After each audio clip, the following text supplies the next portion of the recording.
ইনি কোনো সাধারণ যুবক নয়, ইনি হলেন নরেন্দ্রনাথ দত্ত, কলকাতার সবচেয়ে প্রতিভাবান, সবচেয়ে যুক্তিবাদী ছাত্র, যার চোখে আগুন, বুকে অবিশ্বাস, যুক্তি যার ধর্ম, ব্রাহ্ম সমাজ যার বিশ্বাস, মনে প্রাণে মূর্তি পূজার বিরোধী।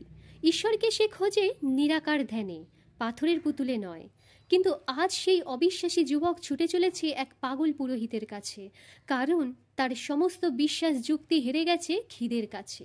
বাবার মৃত্যুর পর কোটিপতির ছেলে নরেন আজ পথের ভিখারি। বাড়িতে মা ভাই বোনেরা না খেয়ে ছটপট করছে। সে দাঁড়ে দাঁড়ে ঘুরছে একটা চাকরির জন্য, কিন্তু সব দরজাই বন্ধ। দক্ষিণেশ্বরে শ্রী রামকৃষ্ণের ঘরের মেঝেতে আছড়ে পড়লেন নরেন। তার সমস্ত অহংকার যুক্তি কান্নার স্রোতে ভেসে যাচ্ছে।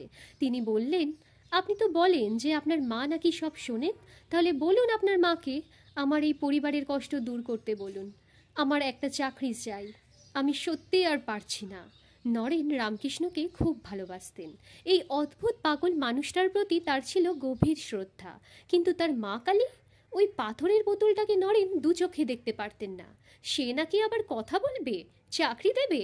শ্রীরামকৃষ্ণ হাসলেন, সেই অদ্ভুত সব জেনে ফেলা হাসি। বললেন, ওরে, আমি বললে কি হবে?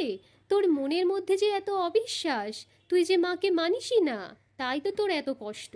তিনি নরেনের কাঁধে হাত রাখলেন, বললেন, আজ মঙ্গলবার, আজ বিশেষ জাগ্রত মা।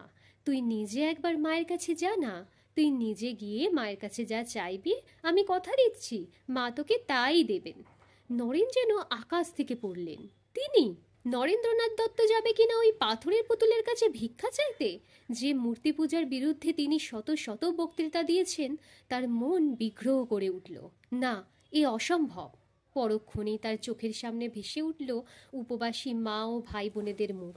আজ তার যুক্তি ও অহংকারের চেয়ে রুটির দাম অনেক বেশি। তাদের জন্য সব কিছু বিসর্জন দিতে রাজি নরেন, শুধু পরিবারের মুখে একটু অন্ন তুলে দেওয়ার জন্য। নরেন উঠে দাঁড়ালেন, দাঁতে দাঁত চেপে বললেন, ঠিক আছে, আমি যাব। আমি আজ দেখব আপনার মা কালী সত্যি নাকি মিথ্যা। অবিশ্বাসী বিগ্রহী নরেন জীবনের সবচেয়ে বড় বাজিটা লড়তে চলেছেন। তিনি পা বাড়ালেন মা কালীর মন্দিরের গর্ভগৃহের দিকে। তিনি কি পারবেন মায়ের কাছে টাকা চাইতে? নাকি এমন কিছু তার জীবনে ঘটতে চলেছে যা তার সব বিশ্বাসকে ভেঙে চুরমার করে দেবে? তা জানতে হলে আমাদের সঙ্গে থাকুন। আর হ্যাঁ, অবশ্যই চ্যানেলটা সাবস্ক্রাইব করতে ভুলবেন না।